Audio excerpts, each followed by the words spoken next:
Live from the 10,000 channel views threshold on YouTube, it's the SOGOpod. I'm Kinder. And I'm Frank. And welcome to the SOGOpod, everybody. We are back coming at you with a whole lot of content. We have so much to talk about, we may not get to it all today. Today's is all just a news blast. Blasting the news all at your face. And some other stuff, too, that doesn't matter. Alright, so I'm just run down some of the things we listed here, you know. Let's just go off this first off. What Loudposting? Alright, so there's a new I don't know what this. I've never heard of this. There's a new phenomenon going around, especially on places like Reddit and 4chan. Mostly just dark internet forums you never want to be on. A new phenomenon called Loudposting. Everybody remembers the old MLP explosion, you know, where everybody and their mother got on the My Little Pony train, and it started appealing to its not target audience of like 20 to 28-year-old men. And it was, you know, just the strangest thing. And of course, from there, it got bad. And you started seeing things like Rule 34, clobbing, and it just went off the rails. And to the point where it became mainstream, and you started seeing a lot of merch sold in places that it shouldn't have been. Yeah. Like Hot Topic carries a shit ton of MLP stuff. Right, yeah. Well, I mean, it's tasteful. Right.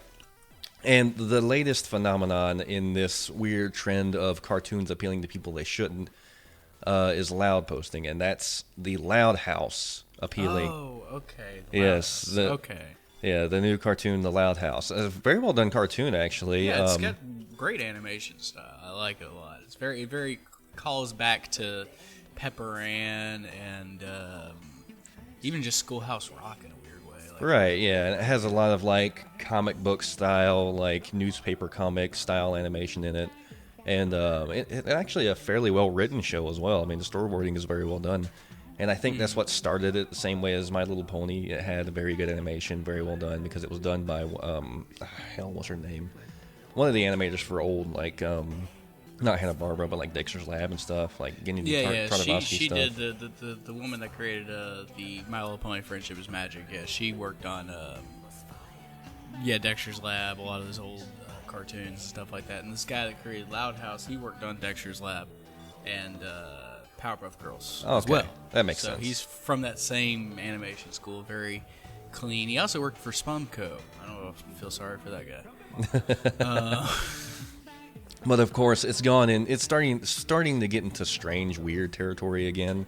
In the same vein that MLP did. You know, you start off and you see boards like TV on 4chan that are supposed to talk about television and things. Only talking about this show. Multiple threads a day. You see that, and now it started spilling over into places like B, and I've seen it in G a few times. I feel like this show is just kind of made for people to ship. And that's where it's gone. Brothers and sisters. That's where it started going. It's become the new incest because it's bait. one brother. Yeah, it's one brother and a ton of sisters, and his black friend, and like. Yeah, his black friend, by the way, who has two gay fathers, which caught me off guard. Like, it wasn't played up or anything. Yeah, he has a black and white gay father. I like how cartoons are doing that. They're putting same-sex relationships, and they're just not bringing any attention to it. Yeah, like it was funny. It's just here. It was funny as shit because the way that they did it was the white father was definitely the feminine of the two. Like he just have to. He wasn't like thipper, you know, like that kind of gay. Yeah, he was just like really. They were leaving their son at the Loud House to stay the night or whatever, and it was like his first time on his own or whatever. And the white father was getting really emotional about it, and the black father was like, "Come on." Yeah, it was just. Well done as far as that went. Yeah, I don't know if you can hear Laura back there. I kind of heard it a little bit. She said, so the white guy is clearly the interior designer. Oh yeah, definitely. I mean, come on. But I only know as much about the show. Like, Star versus the Forces of Evil as well. There was just like. Well, that's waifu bait anyway. I mean, that show, the whole thing. That show is definitely like, we want you to draw pictures of this girl naked. Yeah, I mean, I'll be honest. I've seen some and been like, okay, I get it. Yeah, and the show's really good. It is really good. It gets a little too, like, I think the feminazi early in some episodes places, were but it's very- done well. I think the early episodes were very like raw XD, so random. Right. But now they've gotten like there's They've a reeled it back continuing- in. Yeah, there's a continuing storyline and things make sense over the course of the episodes. It's kind of like, Steven Universe started out very much like Monster of the Week kind of thing. Yeah. And then as it goes on, it's like Steven gets more mature. He's not this annoying kid anymore. Real crazy, hardcore shit is going on in the background. So I like that aspect of it. You draw the kids in with the simple, playful storylines, and then you throw down some hardcore, Some real shit. real world shit on their fucking plates. It's a really good way to do it. It's okay to use the L word, Pearl. The other L word. I'm in lesbians with you. Yeah. Well, getting back to the Loudposting epidemic, it's gotten to the point now where it started spilling over into it's starting to become Every more other mainstream. board, yeah. Where you're seeing like people post with their trip names and their image is always an image from the show. And, Right. And I started seeing, I lurk Reddit on our account profile sometimes on their podcasting boards because, 4chan doesn't have one. And so I lurk there every now and then. Of course, you go to the front page, and on the front page the other day, I saw a Loud House thread that has gotten big on, like, front page of Reddit. Right, And I was like, okay, this is getting out of hand. So Glad we've come to look the for point that. nowadays, though, where we can just like let like let's just not get pissy at Reddit anymore. Yeah. I mean, it's so mainstream. It's like Facebook at this point. Exactly. Yeah. It's like I think I just don't only problem I have with Reddit is that the design is god awful. Yeah. I mean, as a website, 4chan is more cleanly designed than Reddit. and that's saying something. That's saying something. Yeah. So that happened. Loud posting is getting big. Moving on to other non-game related stuff. Sort of like a weather report. Yeah. Early signs here. We're seeing Back a to very you, Frank. early meme in the making, people. Yeah. So Keep Meme Watch an eye out. 2017. Keep an eye out for. If you're into normie memes, I can tell you all about normie memes. Let me just go on my let's get lit. Twitter account real fast. Like what's the top normie meme today? Gotta go to Kale Salad real fast and see what's getting reposted and such.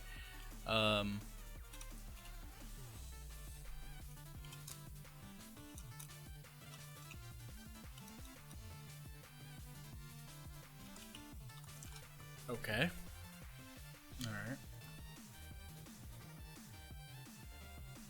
Very good place. Delicious.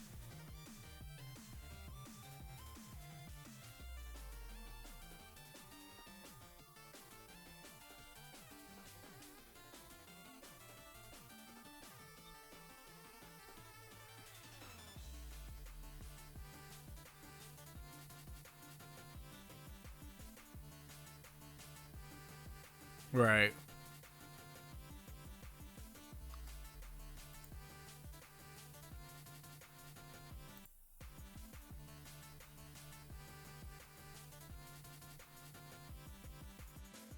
Oh yeah, he had a really sharp beard, like well Very beard. well angled. Yeah, A lot yeah. of angling and such. Yeah. And but we're used to that because I used to work in tattoo shops. I didn't think anything of it. So I get this guy, he's tattooed and all that, and Sticks out like a sore thumb in this place. oh yeah, so The least Mexican. obviously, server yeah, ever. he's white. He is white as I am, Okay. and he's got this big chain on, and of course it's got the little axe, the hatchet dude from ICP. Right. Yeah. And Running I with think that. he He's had down a with the clown. is yeah, what you said. he's down with a clown. He's obviously a juggalo. I think he had a tattoo as well. Okay. But So you wanna go- we He get this drawn guy. on the butt of his pants on both cheeks, and he had it drawn on hatchet the man? front of his apron on both Yeah. pockets. Wow. Okay. Like So every- he Like, is it's pretty he serious is juggalo. in the Yeah, dark carnival. beefy Is what you're dude, saying. tatted up. Yeah. So we get this guy, but he is so fucking nice. Like this guy, he's one of the best servers I've ever had, period, anywhere. Just an amazing service. Like he's on his shit. Our drinks never really got empty. Right. Like he got our order perfectly right. I mean, he was very courteous. just a super fucking nice guy. Yeah. And you would never fucking expect it because this fucking tattooed up ass, big ass white guy Well, yeah. looks like a white supremacist from the Dark Carnival. I've always heard the nicest things about the Juggalo community. Oh, I've heard the nicest thing about those Juggalo boys. Those Juggalo boys. Don't let the, whatever federal gang registry or whatever they had, they ended up registering them as a gang or whatever. Yeah, that's what he said. I actually called him whenever we were getting ready to go, and I said, I just have to say, you are the nicest, most sincere Juggalo I've ever been served by. He didn't know that he was the only Juggalo I've ever been served by, knowingly. Yeah. As far as you're aware. But, Okay, by the way, the the newest normie meme is Ludacris's fake abs and pecs from the music video they just put out. Oh, really? They're great. It's great, but I just let you know. I'll have to check that out. Yes, definitely. So we tell him that, and he's like, "Oh, thank you. We're all in gangs now, so you have to watch out." And I didn't know about the gang registry thing. Laura is actually the one that told me about that. But yeah, so we had a super nice Juggalo service. That's cool. So that's what happened in my life this past week. Those nice Juggalos. Oh, those Juggalos. Them's good people. All right. Back to you, Frank, for the weather. Whoa. Wait, what? But you didn't tell him his name. Oh, his name was Rich. Oh. Rich the Juggalo. Richie So Rich. if you ever come to, where's it located? Is that just his name, or is that like a shortened version of his Juggalo name? Like, is it like Rich? I assume his real name is Rich. Rich Dollars, the clown killer, or something like that. Like, what are we talking about here? Like, I have no idea. what's the fucking? God damn it! I just want to watch the Gathering of the Juggalos infomercial now. Come to Cave in Rock, Illinois, for this 13th Yeah, if you ever annual go to West Gathering Point, of the Georgia, and hit up Juggalos. El Rio restaurant, ask for a Rich the Juggalo to serve you. He's great. Come out He's amazing. looking like you a will not be Juggalo. disappointed. Yep. Alright, that's all. There he is. All right. Say bye, Laura. Bye, Laura. All right, and back to you for the weather, Frank. It's gonna rain. Only Family Guy reference. It's gonna rain. All right, so yeah, let's look at what we have here up on the docket. Well, we got some rain coming in from the east Let's side over there. talk about this Take a look ukulele at the thing, Stormcopter. because ukulele in general Yes. probably deserves to get some commentating. So what's this OW event? Is that what you said? These Overwatch shit- event. Overwatch event. Okay. Yeah. So let's lead in with the ukulele because that's more pertinent. Okay. So ukulele, as everybody knows, it was a heavily inspired by Banjo-Kazooie. Also, Donkey Kong 64. Yeah. Both rare games. Yeah. Heavily inspired by Rareware 3D platformers. Banjo-Kazooie, Conker's Bad Fur Day. It was a Donkey Kong 64. crowdfunding game. Crowdfunded. Been in production for about 5 years now, I would say. Pretty Something like that. reasonable amount of time for any video game. I mean, even So, has a yeah. purple dragon dude, or well, he's Oh, green, yeah. but he has a purple bat. So He's got Spyro a purple- callbacks. Yeah, you got your Spyro, you got your it's this iguana named Yookah. Oh, it's an And iguana, it's- not a dragon. Yeah, it's an iguana named Yookah and a bat named Laylee. So it's Yookah Laylee, sort of like Banjo and Kazooie. Also, it's another musical instrument reference: Banjo, Yeah. Kazooie, ukulele. Yeah. Yeah. And on top of all that, one of the things you got for supporting at a higher tier was a goddamn NES cart of this game. It wasn't a real NES cart, obviously, or not N64 cart. It obviously Yeah. wouldn't play on a real N64, but it does look like one. I don't know if there's if you could open it up and there's a USB stick in there or something. I don't know, that'd be cool. That would be pretty cool. But anyway, so yeah, I mean, the biggest complaint it's getting from a lot of the people is just saying, like, if you didn't like Banjo-Kazooie or Donkey Kong 64, you have no nostalgia for these games whatsoever, you're not going to like this game. Right. It's not good. The biggest thing that I heard about it, which is not necessarily a terrible thing. It's not the worst problem in the world to have, but that it didn't have enough worlds in it. Like, it only has 5 worlds. It has a core world and then 5 actual worlds you play in. So it was very, like, kind of limited in that factor. And one of the worlds, apparently, the casino world, which seemed very Sonic to me. Apparently, the casino world was just fucking dead. Like, considering the source material, you wouldn't expect a casino to be fucking dead as far as a video game world, but apparently it was. Even IGN picked up on that. And a lot of reviews that I've seen, like, they range anywhere from like a fucking 4 or 5 out of 10 all the way up to like 8.5 out of 10. You know? Yeah. Because there's like, again, it's there's like 2 types of people. Well, there's 3 types of people when it comes to this kind of game. When it comes to rare 3D platformers, either you never played any of them because you didn't have an N64, or you just never got around to them, or something like that. So, you know, you're just, that's a completely non-existent thing for you. That genre, that style, not a thing. Granted, there's plenty of opportunities for you to go through and play them again as a person.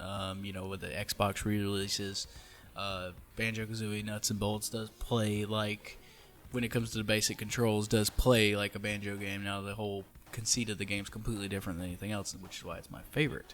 But everything else about it is, you know, and so, you know, you could be that kind of person who's never had any kind of experience with this. You could be a person who loved those games and will still defend those games and still loves them, or you could be the person that played them and now, looking back, realizes that they're kind of garbage. Yeah.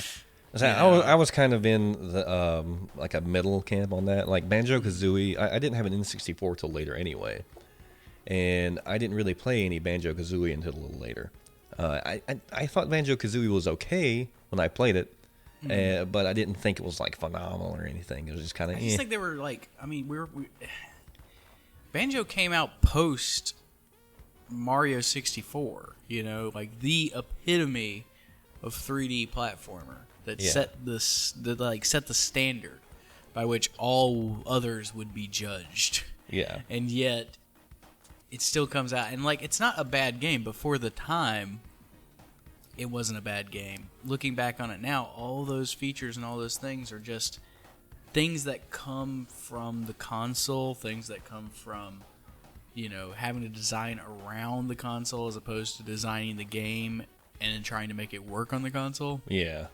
And then on top of that, like, trying to get your money's worth when you talk about N64 games costing $60 to $80 in 1997 money, you know, like, that's a lot of fucking money. Yeah, and you had the game and you had to play it to completion or just not have anything to play. Yeah, exactly. So it's like, this is the only game I'm getting for like 6 months at the earliest. And we gotta stretch this game out, so it's full of collectibles. It's full of shit to do. Yeah. You know, I mean, in a time. That's what I mean. I love Banjo-Kazooie Nuts and Bolts. It is my favorite, probably one of my favorite games. Period. Not just my favorite Banjo-Kazooie game. It's probably one of my favorite games. Period. So, like, Rare understood what it was about the game. But that game could also just not be a Banjo-Kazooie game. It doesn't have to be a Banjo-Kazooie game. They didn't make a Banjo-Kazooie game. They didn't make the third Banjo-Kazooie game, this Banjo 3E. You know, they didn't just make another one of those. Because they knew that formula itself was bad. Yet here's Yookah Laylee. And, you know, I gotta look up, like, dates and stuff like this, but it did get onto Kickstarter at the time when there weren't a lot of big Kickstarters out there. Yeah. You know, like, the game on September 8th, 2012, a group of former Rare employees announced the intent to create a spiritual successor to Banjo-Kazooie. Alright, so that's when it goes to Kickstarter. The game's funding project was announced on Kickstarter on May 1st, 2015.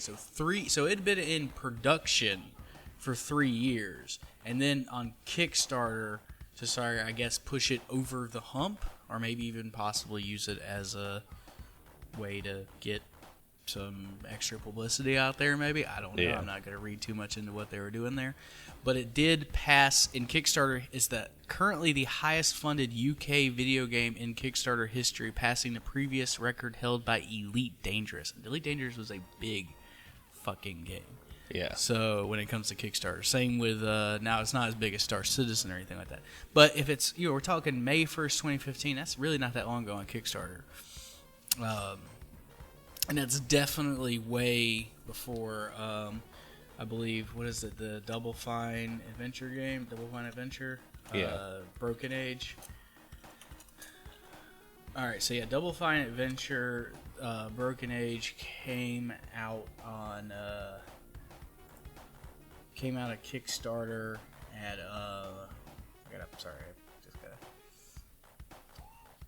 the Kickstarter initiated on February 12th, 2015. So it initiated, in the same year that they announced development. So it was kind of coasting off that Double Fine success. Here's an old developer known for a particular type of game coming back and saying, we're going to make this type of game again, get hyped. Yeah. Like, that's what Double Fine did. So sorry, I'm kind of piecing these things together live and in person, but we're just kind of running. We're recording, so same year, Broken Age gets announced, breaks all kinds of records on Kickstarter, everything like that. Gets huge publicity, becomes one of the biggest. Kickstarts Kickstarter. Kickstarter didn't become this big thing for games until Double Fine Adventure. Yeah, there were a few. You had FTL and stuff like that. But Double Fine Adventure, Broken Age was the big one.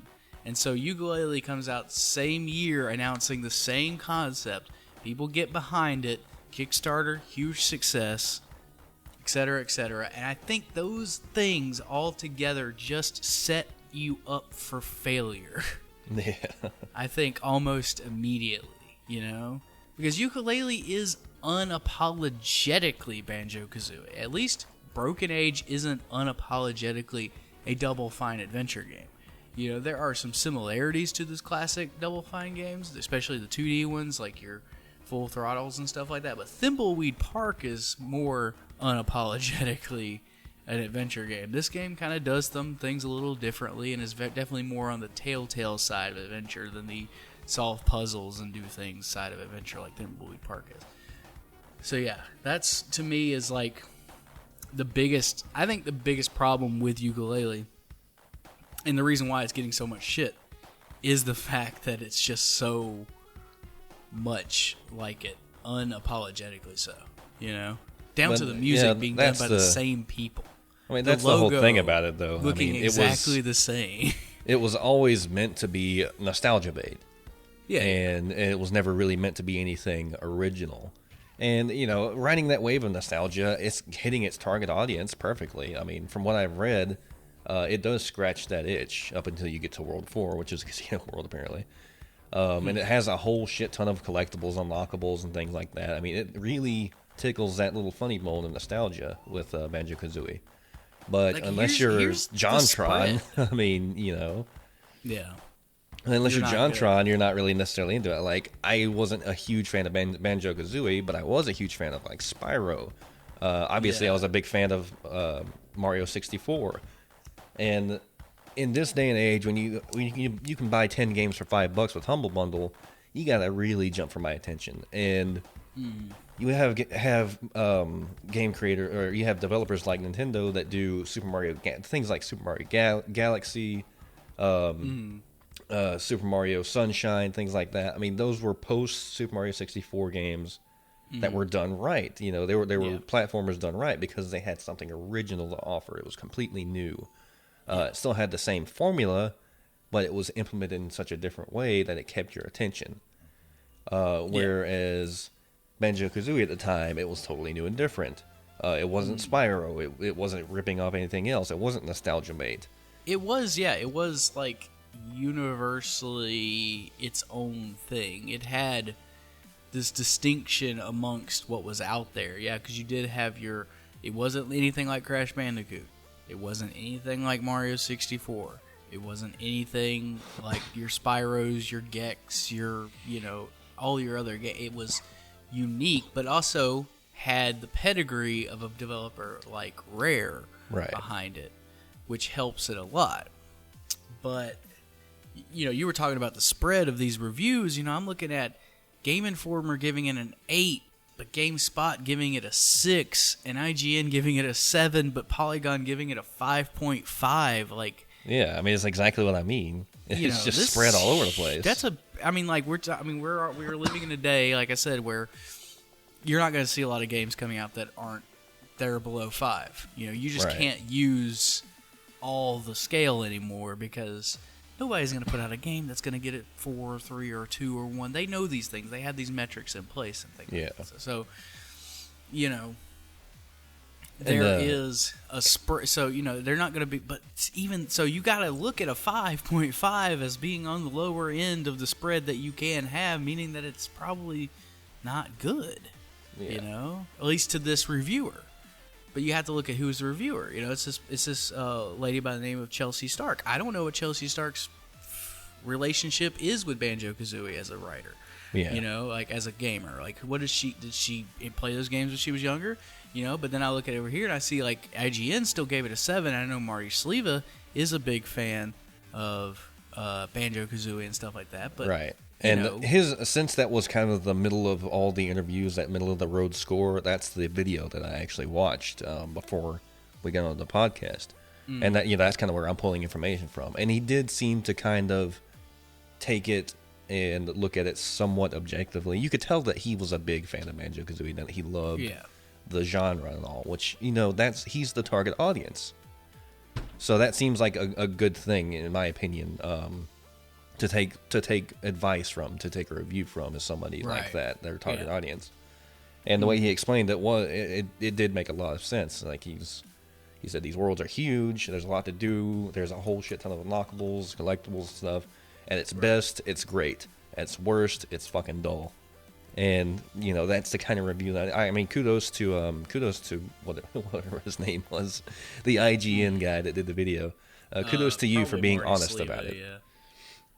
That was a very informative review, and I would, from watching that, it's a game that I would get, if not to play myself, to have my son experience the genre. Yeah. It seems like, let's take this thing, like, you can get Rare Replay, which, but at the same time, this is like, the graphic fidelity of it is way higher than even a remastered version of Banjo-Kazooie, like, you're talking about this crazy thing, yeah, I mean, I can't take an N64 and hold my son's attention for longer than a few minutes. Yeah, it's like trying to make your kids watch like old animation or something like that. Like, it's like, this looks like shit. Yeah, exactly. It's like, why is this not done by computers? Yeah, this is dumb. Why am I watching this? But I could take Yookah Laylee, a more recent game, and hand it to him and be like, here, check this out, and he will probably think it was fucking awesome just because he's never experienced the genre. Mm. And I think that's a very good thing. I would personally get it just for that, if nothing else. Mm-hmm. So here's this company called Sumo Digital, and they're making Crackdown 3. They did Little Big Planet 3. They did Sonic. So they're kind of like a Sonic All-Star Racing transformed Dead Island 2. They basically make... They're kind of like, a mercenary studio. They just go out, they just make games for other people, that kind of thing. Well, they made their own game called Snake Pass recently. And this game, to me, looks like more like a Rare game than Yookah Laylee does. Really? Yeah. Like, just go look at the trailer for it. Like, there's something about it. Just the style... the design work, everything about it, but it also doesn't rip off the thing that you're used to. It does something different, which is what I think Rare's real job has always been, was let's be different. Let's try something different. I mean, even in something the NES original. days, Yeah, exactly. Something original. Even in the NES days, you had Cobra Triangle, this isometric boat action combat game. You had RC Pro-Am, this like top-down racer where you could see the whole course versus like a pole position where you were kind of trying to mimic a 3D thing. You know, like they always had innovation on their side. Yeah. Donkey Kong 64 or Donkey Kong Country, you know, you're talking about a game that was like pivotal in moving video game platforming forward, especially when it comes to utilizing 3D models digitized as into sprites, things like that. Yeah. So to me, it is like weirdly, Yookah Laylee fails in that it is not innovative in any way whatsoever, because that's always been Rare's real thing. Yeah, you know? I mean, it was nostalgia bait. Like I said, innovation. that was always the target audience for this game was nostalgia bait. Exactly, and guess what? There's like I said, you're either in that. If you've never played it, you don't need to play this game.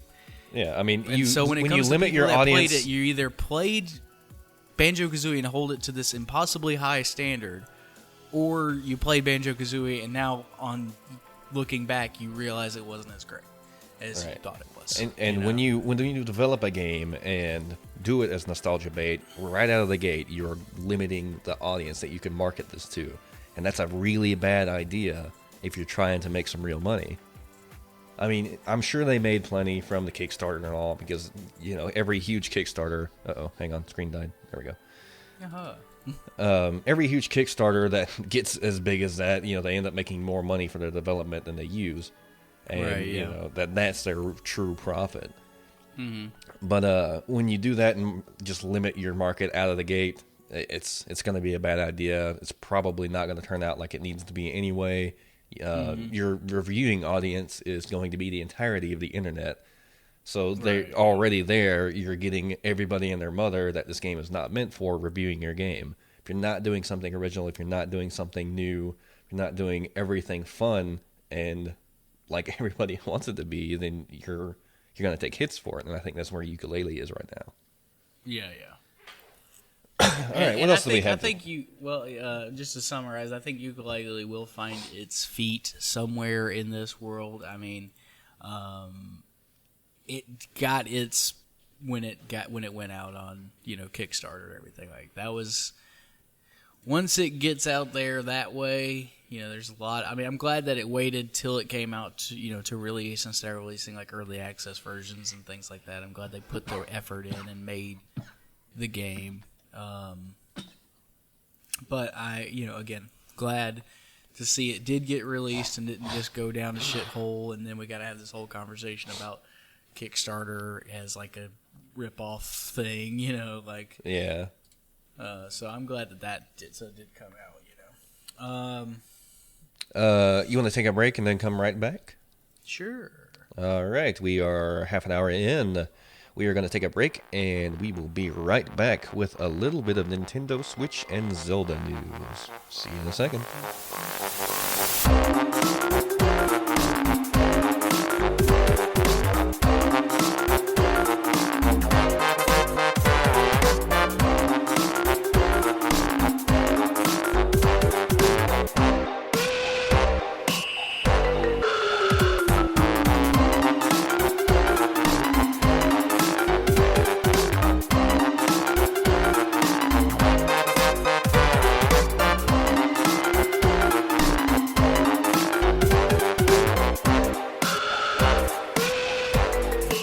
We got some interesting news about the Nintendo Switch for you. So, you may have heard by now that the Nintendo Switch is actually outselling the Wii at launch, which is very, very good news for Nintendo. I mean, the Wii was the best-selling console of all time for Nintendo. Or actually, console ever of all time. Yeah, did it beat out the PlayStation? I don't think it did at the late end of its life, maybe. Yeah, I think the PlayStation over the years sold more, but the Wii definitely outsold it at launch, I would think. Maybe. I don't know. We'll have to look at the numbers. Yeah. Either way, the Wii was a huge smash hit. So that's great news for Nintendo. The Switch is doing really well despite its numerous problems. Right. But interestingly, Zelda Breath of the Wild is actually outselling Switch consoles. And a lot of people are wondering why. I think we have the answer. You probably have already heard it anyway, 'cause it's not too hard to figure out. Right. Yeah. So what we're coming across here PlayStation is... 2 is still outsold the Wii by about 55 million units. So Okay. So yeah, it PlayStation did 2 do is the that. highest. Right below that, barely, is the original Nintendo DS. Then it's Game Boy and Game Boy Color, which I don't know why they packaged it together. It's two separate SKUs, but whatever. And PlayStation, which is and then Wii. So yeah. Really? Or PS1 outsold Wii? Yeah. Anyway. Sorry about that. So I think what's going on here with Zelda is you get people like us that are aging gamers. Yeah. We have real jobs and real money Real now. jobs, mildly disposable income. Yeah. You know, I did literally walk into Walmart the day that game was released and buy it straight up right. Didn't look for no used copies.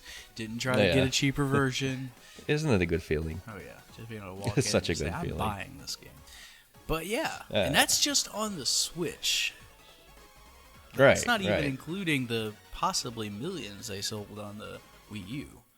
Right. So yeah, huge numbers. You get people who are able to buy the game twice.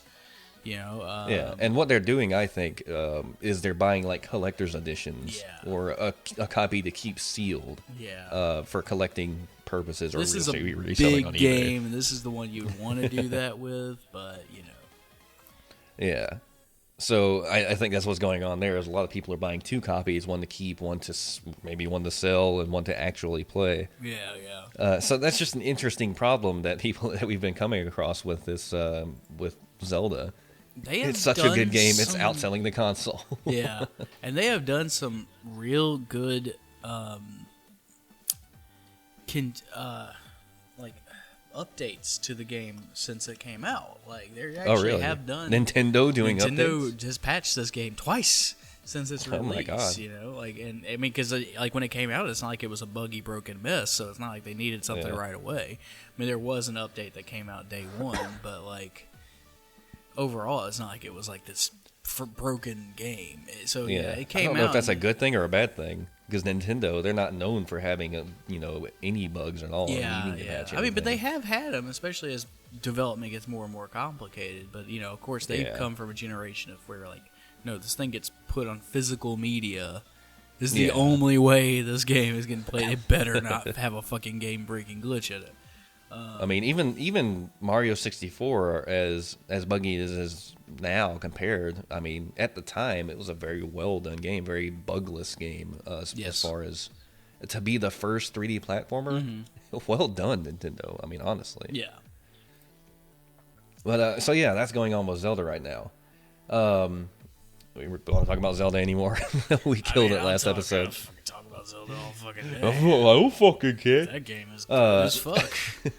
Still haven't Other beaten things- it, but that's less to do with me and more to do with, or less to do with the game, more to do with me. Like just don't have time or things like that. But like, and then I start playing, and then I just get distracted and want to go do this, that, and the other thing, and like, fuck, I'm here to beat this game. I need to fucking. It's a mark beat of a it. good exploration game, though. Yeah, I mean, it's exactly. like Skyrim. I feel like I've seen everything, but then there's always something new.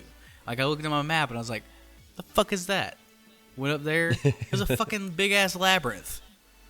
But then the game itself like doesn't even force you to do it. It's just like, here's this labyrinth. fucking there. Literally, you can climb the walls, get on top of it, and find where you need to go that way. Instead of trying to go through all these like walls and holes and everything like that.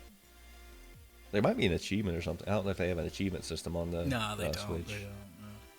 They don't. They ought to. I mean, at this point, I think it's like they missed their boat on the Wii U, and they missed the boat on the Wii, or they missed the boat on the Wii and they missed the boat on the Wii U. So they were like, "Why even bother now?" And there's still I people. mean, even who Steam are like, has them. Yeah, there's still people. Yeah, but Steam achievements are fucking useless. Like, Yeah, they are. You can literally cheat engine like all of them into your account if you wanted to. Ain't nobody gonna stop you because they don't do nothing. Yeah. If you want those brownie points that bad. But yeah, I mean, like, but going back, continuing on the topic of Nintendo does a very good job of making amazing, like, insane coup d'etat like movements in the industry. Right. Where they just make these huge actions that send huge sweeping ramifications throughout the entire industry and change the conversation and the status quo almost immediately. The Nintendo Switch, everybody was just kind of second guessing this thing at every step, and then somehow it comes out and it's this huge seller for them, and they had to double the production of it, for the year, and they are getting games out there, and they're putting the numbers out, and they're like, yeah, look at this, we got this game coming, this game's coming, and people are buying it and they're loving it, and the mainstream is not complaining about it. Of course, the hardcores are complaining, but the hardcores always complain about Nintendo. Yeah, they complain about everything. Especially everything Nintendo does. Yeah. So, but the mainstream's loving it. It's just like this perfect storm for them.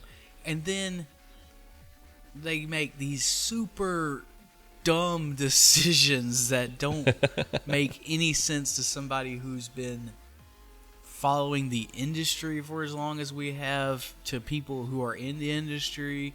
They're just like, what does this company even do?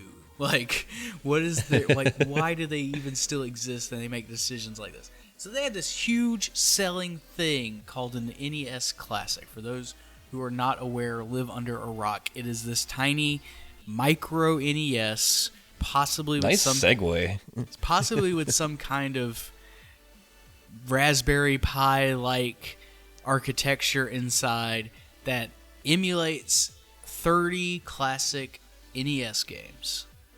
And they're selling it for $60, and it comes with a controller that actually can plug into the base of a Wii remote, and be used for virtual console games on the Wii and Wii U, for that matter. Oh, that's dope.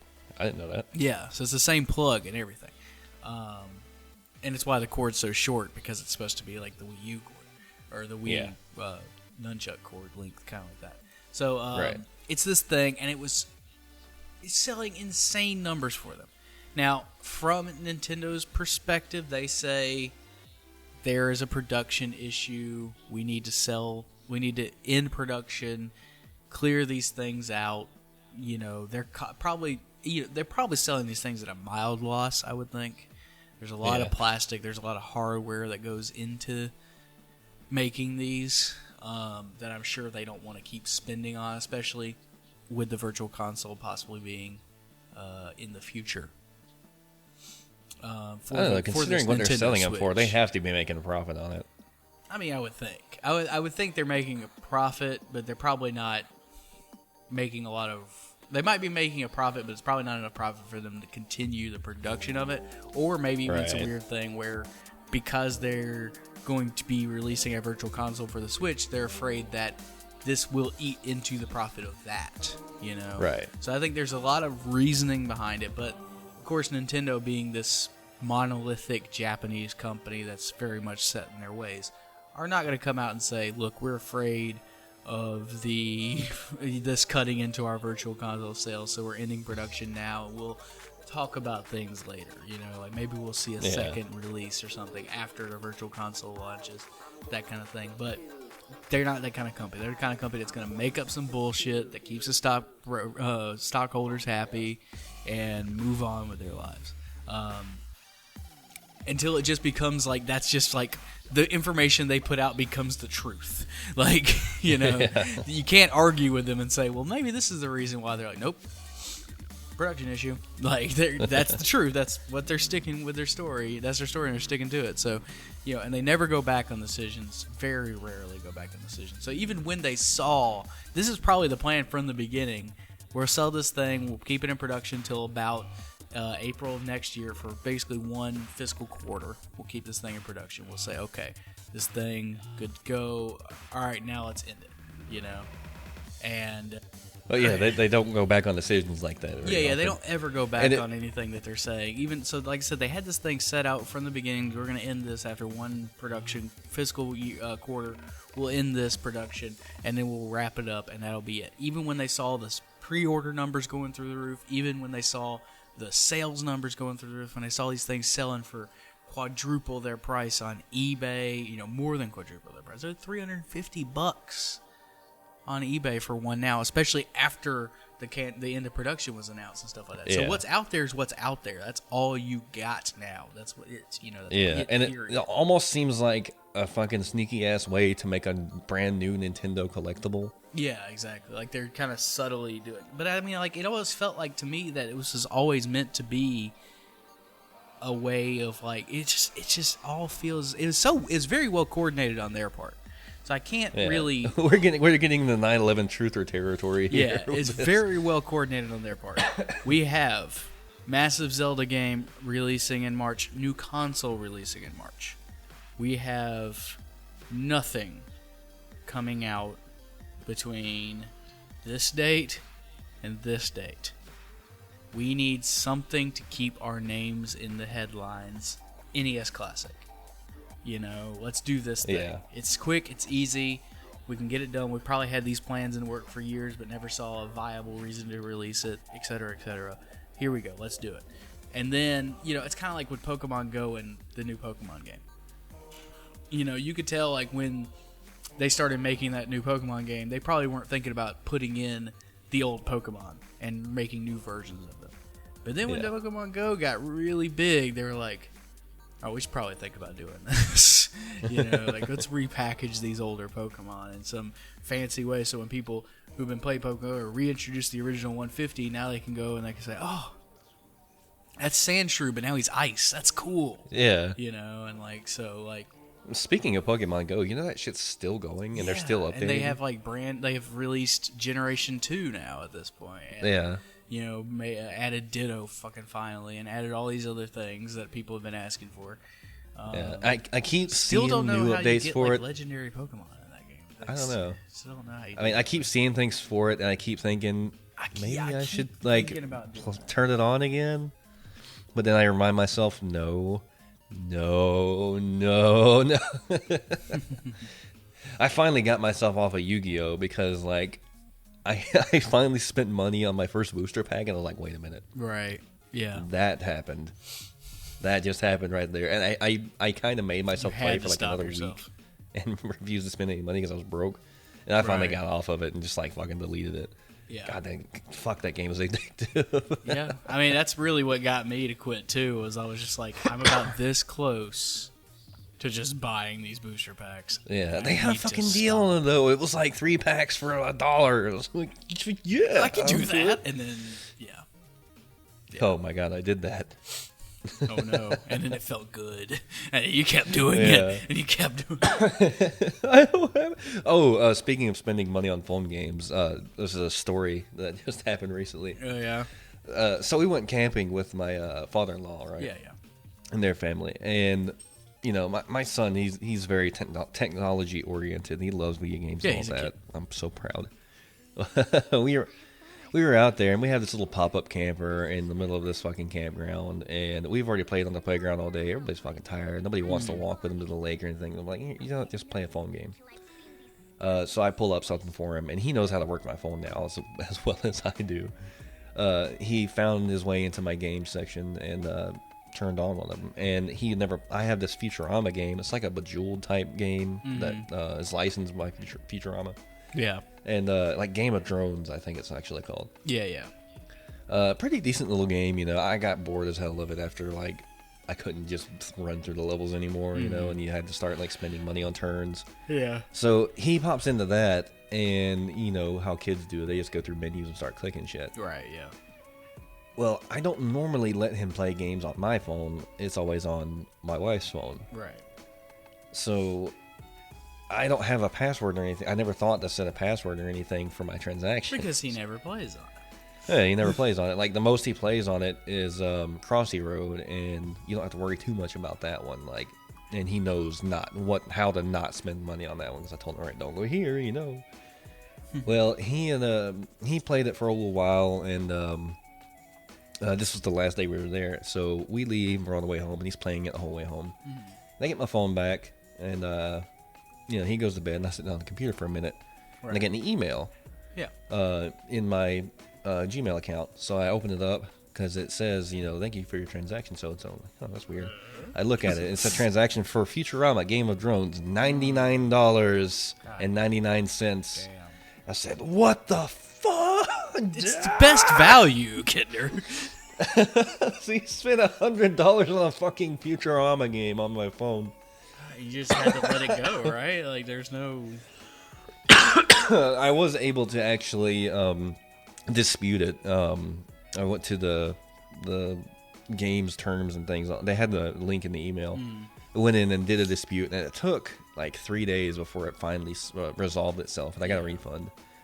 But it got refunded to my PayPal, which I had to then transfer to my account. So it was like almost a week I was without that $100. Yeah. So yeah, the moral of the story: fucking password lock your games, your transactions. Yeah, I can't. You cannot buy anything on my phone without having my fingerprint. And if you don't have my fingerprint, you gotta have my password, which they don't have. Yeah. So I like, normally am very not even good just, about like, that. because like the login is obviously different than the password. So like you can log in with a PIN number, but the PIN number is different than the password. So you need the password to do it. So yeah, don't do that. I'm not really good about that stuff, but I mean, it just slipped my mind. I guess I don't know. All right, let's see what else we have. Overwatch event going on right now. Really cool PvE event. If you haven't checked that out, I haven't played Overwatch since Zelda came out. Like, it just ate right into it. And then when I did finally get back to PC gaming, guess what I decided to do? What'd you do? I downloaded EVE Online. God damn. It went free to play. I'm a bastard. Oh, you are a bastard. I love that game. Why would though. you It's do so that? Bad. It's good. Spreadsheets in space. Oh, man. Why would that's? Oh, You need to why play would you EVE do that? Online, Kendra. I'm not touching EVE You Online. need I'm not to. touching any MMO ever. It's a good MMO though. I played RuneScape. I know how This is detrimental it can be to your better than health.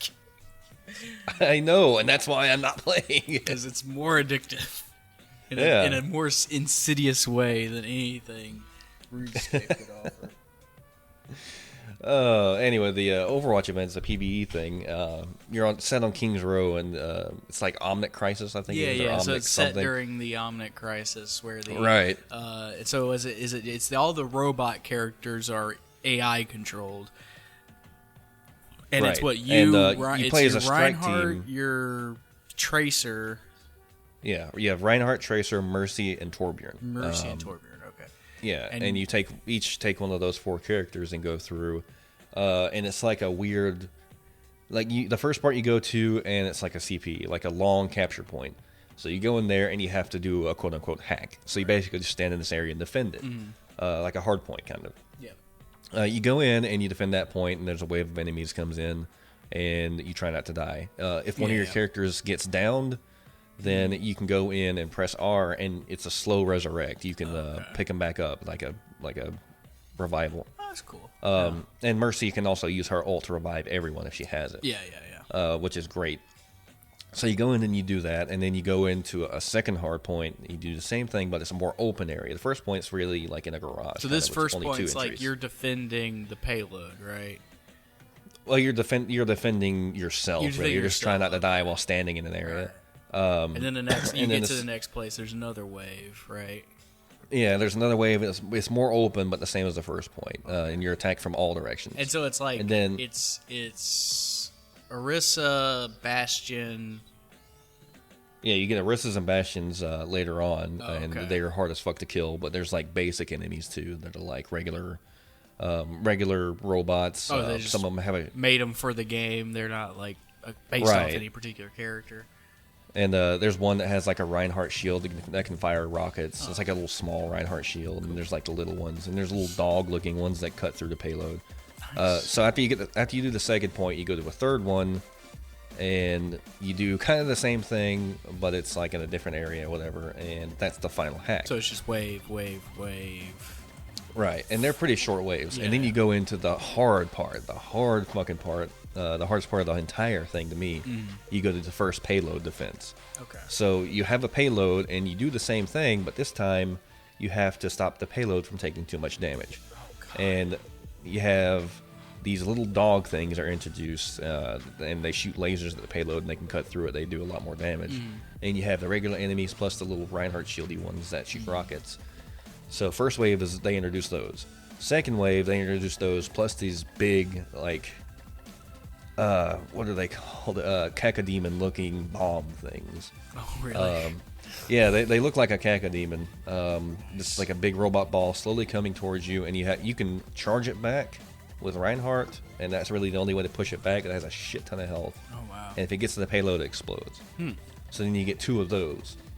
And then you have another wave at the same payload, same place and all. This time they introduce bastions. So you have bastions, those bombs. I mean, it's just everything fucking coming at you. They're from all directions. Then you have a wall behind you, and that's it. Like, there's no cover. Jesus. Like, you got Reinhardt and like a couple little shits like way off to the side of the payload, and that's it. You're fucking Just get fucking behind that shield and hope for the yeah. best. And the only way to stop a bastion while he's shooting is to charge him with Reinhardt. Charge at the stream of bullets with this fucking big ass motherfucker. Yeah, hope you don't die before you get there. And on any difficulty above like the second one, which is hard, it's it is really challenging. You gotta have Mercy healing you while you do that charge, basically. It's like, you have Mercy healing everybody all the fucking time. It's so hard to play Mercy. Right, I would bet. Torbjorn is like the MVP, unless you have just a god tier tracer. So after you do I would that assume this would be defense- like a very fun map to like essentially test out every one of those heroes in like the most optimum environment for them to be tested in, you know. Especially when you're talking they about also have a higher- mode which is the exact same thing, but you can choose any combination of heroes that you want. And that's actually really fun. That sounds like a lot of fun. So you can do like 5 Reinhardts, is what you're saying. Well, you can choose one of each. Oh, okay. They don't let like you you choose can multiple do at the Orisa same and one. Reinhardt and whatever. Well, once it gets into the if they put it on like the custom game mode, hey, there you go. See what happens there. And then after that wave, you have to go a moving payload through a little alleyway, and then you have to defend it that way while it's moving. And you have tank mode bastions, so ulting bastions coming from all sides. That And those are a sounds bitch like too. motherfucker. But there was a glitch until today, where Tracer could just run forward and stand in the doorway where the payload is, or where the payload's headed. The payload goes into that doorway and explodes, knocks the door down. And that's how you get to the next area. So Tracer could go in there and stand, and it would just register an object, and no enemies would spawn, and you would just kind of ride the payload out. Or you would get a Tracer that would dash to it, wait until the payload got almost there, and then move. And then all those stockpiled enemies that were supposed to spawn as you've gotten 3/4 of the way through this part, Right. all spawn at the same fucking time. So you get like 6 tank bastions and just like bombs everywhere and like 20 dogs, and they're just like, have fun, leave game. And that's after one of the hardest parts too. So like that's a really good troll. They patched it today. Oh, okay, that's good. So after you go through that, it blows up that doorway. This is a long game. Sounds like it. Sounds like this could take yeah. 45 minutes just to get through this whole thing. It takes on a good run. It takes about 25 minutes. Well, about 20 minutes. Oh, okay. That's- Which is long for a It's still single long, game, though. yeah. Considering But like it's, I can get through like a normal game of Overwatch is like a 15-minute event at the most, like 10 if Yeah. you're just running through them, especially if you're just solo queuing random, kind of thing. You're not really trying to be competitive or not playing competitive, Right. But And then the last area, all that is you have a bunch of Orisa units and a bunch of bastions and regular enemies, and you have to destroy all of them. So they're all pre-spawned at this point. You just have to like eliminate them all. Well, they're not all pre-spawned. Some of them spawn in. Oh. But yeah, you have to kill every enemy, and then you win. that's cool. Crazy hard to do on the higher difficulties. I still haven't beaten the highest one. I haven't found a team that can sustain that long. It's fucking hard. Seems like it would be really difficult. In vaguely Overwatch-related news, Genji has been added to Heroes of the Storm. Yeah, I saw that If today. you're a fan of Heroes of the Storm, then you can now play as Genji. You can also play as Lucio. He's already been added. Yeah, and Tracer as well. Oh, Tracer's in? I didn't Yeah, know that. Tracer's been in for a while. I think Tracer was like when Overwatch launched, they added Tracer to it. Oh, okay, cool. But then Lucio was the next one, and after that was Genji. So yeah, really cool to see that they're continuing to support Heroes of the Storm in that way. Now, what I really want them to do is I want them to break Hearthstone away from the WoW formula and just make it like Heroes of the Storm, but for their card game. I want them to go into all the other Blizzard IPs and do card expansions based on those. Like, I want a Diablo-based Hearthstone expansion. I want a Overwatch-based Hearthstone expansion. I want, the Lost Vikings. Fuck you. Let's get everything. Let's get fucking. Let's get some rock and roll racing up in here. I will absolutely lose my shit if like Olaf or one of the Lost Vikings gets put in the fucking Overwatch as a new hero. Like, no Doomfist, but you get a fucking like chain guy from Lost Can you imagine? Vikings, yes. That would be so good. Let's just say like Blizzard, and that's the thing. Like, I really don't get, like, this is a company. They get to. I'm surprised they still get to exist with so much autonomy that they do. But I mean, like, because they are partially owned by Activision, or do they own Activision? It's so fucking weird because it's Activision Blizzard. Like, Blizzard was a big enough company that when they got acquired by Activision, that their name got stuck in Activision's name. Yeah. That's how big, and that was Blizzard operating on their own for years. That's not even, it's crazy what they're able to accomplish with only like a handful of IPs. If you really think about it, like IPs. Yeah. I mean, but when you think of PC gaming, they have you a lot cannot of games, not have Blizzard, right? And they have a lot of games, but it goes to like, and obviously a StarCraft-based expansion in Hearthstone as well. Come on. But like, they don't have, when it comes to IPs, they don't have much. Like, you got like Diablo, Warcraft, StarCraft, Overwatch. That's really it. You can include Lost Vikings in there too, but it's really like those 4 or 5 IPs. So every other game they have is based off those 4 or 5 IPs. That's why Overwatch, really, I think what part of Overwatch's success comes from the fact that it was a new IP from Blizzard. Like, come on, we haven't had one of those in years. Yeah, I mean, it literally was the first one since Lost Vikings. No, the first one since. No, it was Lost Vikings. I know that for sure. It? Like, it was, so it went like, oh yeah, because they already had all the other games, and then Lost Vikings came out. Oh, you dropped out. Oh, sorry. Can you hear me now? Yeah. Okay. So that one was released in '93. Was Lost Vikings, back when Blizzard was publishing it. So yeah, God, that's a long fucking time for them to really, God, so many freaking games, but none of them new IPs. Like. That's the tough part. God bless Blizzard, and God bless King Jeff. Fucking Jeff Kaplan. Yeah. You're just too meme-worthy for your own good. I wish that the Overwatch team had, or rather, let me rephrase that. I wish that the Hearthstone team had the speed of the Overwatch team. The biggest problem I have with Hearthstone is the stagnation. If you're not into the current meta, fuck off for a year. Basically, like, you're not going. This meta's not going anywhere until the next expansion's released. Yeah, in Overwatch, your meta lasts about a month tops. Exactly. Yeah, and it's like, okay, now I'm into it. Like. But like, if you're not into the meta as it is in Hearthstone, sorry. Like, right now, I saw the new card expansion. And I was like, that's why I got back into it fairly recent, because I was like, I want to see what's happening, because I heard about these, year of the XYZ or whatever, let's get people back into the game, and then I'm like, oh, this is not good.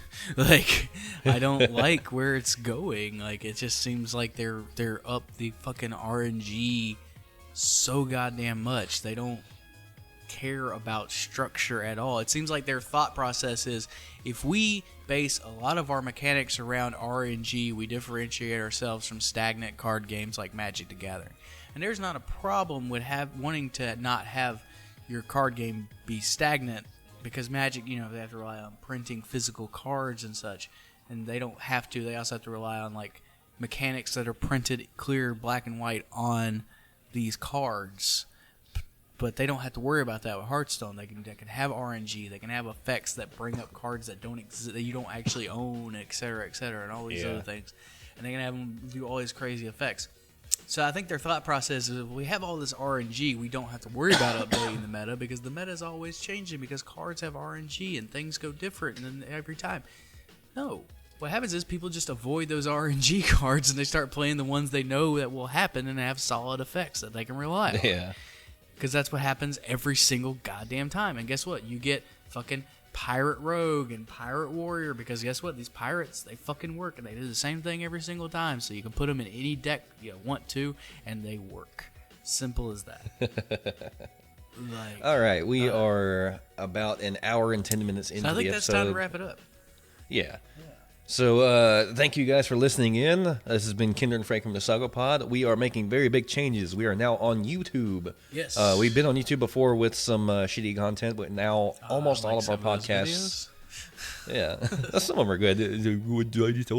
Yeah. Make sure to watch our Expender Bros. It was awful but great. Yes. The only game we beat in the entire time. Yeah, right. So we're on YouTube with most of our podcasts. We're working on our missing content. Yes, we know some are missing. We are also on Twitter at the SOGOpod, Facebook.com/SOGOpod, SOGOpod.com. Also, don't forget to visit our sister podcast, Butts in Seats, featuring Josh Armour and Brandon, what's his name? Yeah, because the Facebook thing. Yeah. Some guy Frank is also Brandon. there as well. Yeah, I also host that show. It's about WCW, and we just released an episode recently about Exposed, Pro Wrestling's Greatest Secrets, a 1998 NBC special in the vein of Breaking the Magician's Code, but it's about wrestling, and it's really bad. I listened to a piece of it. It was actually pretty entertaining. Wait till even if you're not into wrestling, it's about 30 minutes. Even if to you're the not end into wrestling, it's pretty good. That's when it gets really good. But you'll love it. Hell, I'll just tell you right now. Just download the episode. Skip 30 minutes to the end. That's all you need. Let's sum up the entire episode for you, and then you can be like, okay, I want to know what led to this moment. Then you'll listen to the rest of the episode. It's a lot like the first episodes of SOGOpod, where it's just like segued in the most wrong way. Yeah, It's either gold or trash. Yes, and there were some, and I was listening back to some of those because they're up on YouTube. So I was like, well, let's see if these work. And I listened to one episode all the way through because I was just like, fuck it, this is a good episode. Yeah. Which one? I think it was the one where we had. Well, Lee was on it, but he never spoke at all in the entire episode. All right. Yeah, I so remember that one. It was that one. And then and I was listening to some other ones. I was like, there's some fucking strong ass joke, just really good shit. So yeah, go back and it's listen hard to for us to do whenever we have. have two people on. Can't necessarily do that as There's much. not a lot of riffing, not a lot of riffage, but you only do so much. Hey, Right. if you want to co-host a SOGOpod, drop us a line. Absolutely. We'll try to get Brandon on it sometime. He was pretty good. He was really fun to have on last time. Yeah. Or we were on his show. Yeah. You all were right, on guys. Stolen Data Tapes. Yeah. Oh yeah, Stolen Data Tapes, our other kind of sister show. Yeah. One day. We'll talk about that One later. day. Anyway, talk to you guys later. We are the SOGOpod, and we want to make you talk about video games and feel sad and stuff. Good night, everybody. 2 to the 1, from the 1 to the 3. What's up? This is Jeff from the Overwatch team, making changes that you wouldn't believe. Gonna take you out with a long-range beam. 3 to the 1, from the 1 to the 3. Don't want you to be frustrated with me, but it will be interesting to see your reaction when we nerf McCree. I've been to the forum, made my IQ drop. All your dumb suggestions. It's time to stop. If you're not a grandmaster, then I'm just gonna mock. Just keep buying boxes till the best skins unlock. Get on the PTR, the new patches. Need to heard that Anna was too hard to beat, so now she's lost her other eye. Anna means prepare to cry out for a party. Let's get it started. I'm looking for a team with 2 tanks and a lot of health. Instant locking Hanzo, fucking kill yourself. Base ass extended. It's working as intended. I'm looking for a Mercy that will do whatever the fuck I say every day. She'll be healing me up. Build that ult for me. build that alt for me, build that alt for me, build that alt for me, build that alt for me, build that alt for me, build that alt for me, build that alt for me.